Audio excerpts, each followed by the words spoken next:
that included parts of Colorado, parts of Texas, parts of California, going right up to La Plata in Canada. This civilization known as Olmec was to touch all other civilizations in America, the Maya, the Toltec, the Aztec, etc. It was even to stretch right out into South America. What is very unusual about this civilization was that not only was it the mother of American civilizations, but it contained elements that were not just native to America, but was a fusion between the Native American and people coming from outside. The most significant of those outsiders were the Africans. We have very clear evidence in stone heads, in terracottas that are clay sculptures, as well as skulls and skeletons of an African physical type entering that native population, somewhere between 948 and 680 BC. How do we know the date?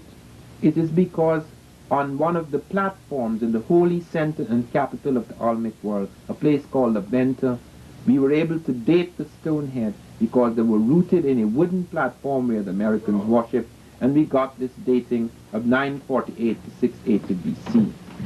Now, several people have wondered what kind of Africans these were. Who were these outsiders? These were largely Egypto-Nubian types. At least that type was in command. Because what we do find in the evidence is that not merely the presence of this physical type, which is African, but the presence of cultural elements, which we will talk about in this program, which are clearly of Egypto-Nubian origin. The question arises, why do we include Egypt among classical African civilizations? There is now absolutely no doubt that the ancient Egyptian civilization was overwhelmingly African.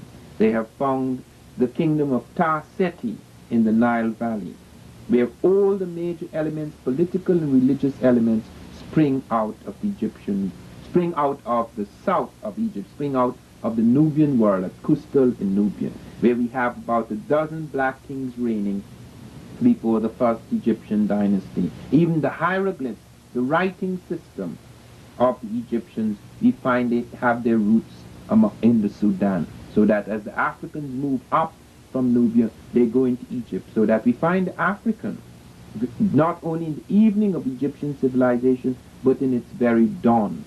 And we find them also in the noon dynasties.